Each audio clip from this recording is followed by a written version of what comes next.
Hi friends, నేను మీ Satish electrical. ఈరోజు వచ్చి మనం ప్లంబింగ్ వర్క్ అనేది చేస్తున్నాం. ప్లంబింగ్ వర్క్ అనేది ఒక గుడి దగ్గర చేస్తున్నాం.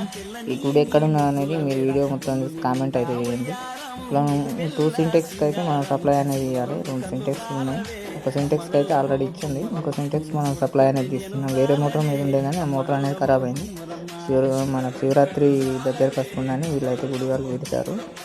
తీసి మనం సింటెక్స్ అనేది ఈ సింటెక్స్లు అనేది తీసి మొత్తం క్లీనింగ్ చేసి పెట్టాలి. మళ్ళీ ఒకవేళ లొకేషన్ మీకు తెలిసినట్టయితే తప్పకుండా కామెంట్ చేయండి. ఈ వర్క్లో మనమైతే అంత ఎక్స్పీరియన్స్ ఉంది. ప్లంబింగ్ వర్క్లో కూడా ప్లంబింగ్ వర్క్ అనేది చాలా ఎవరికన్నా చేయించుకునే వాళ్ళు ఉంటే ప్లంబింగ్ అనేది తప్పకుండా మీరు నాకు మెసేజ్ చేయండి. దగ్గర వాళ్ళకి మా వాళ్ళు అయితే నాడీలు అనేది తీస్తున్నాను. చాలా బిజీగా సింటెక్స్ క్లీనింగ్ కూడా స్టార్ట్ చేశాను. ఈ వీడియో మీకు నచ్చినట్టయితే ఫాలో కొట్టండి, లైక్ చేయండి, షేర్ చేయండి. ఇంకో సింటెక్స్ అనేది పార్ట్ 2లో చూపిస్తాను. ఫాలో కొట్టండి. Okay, bye.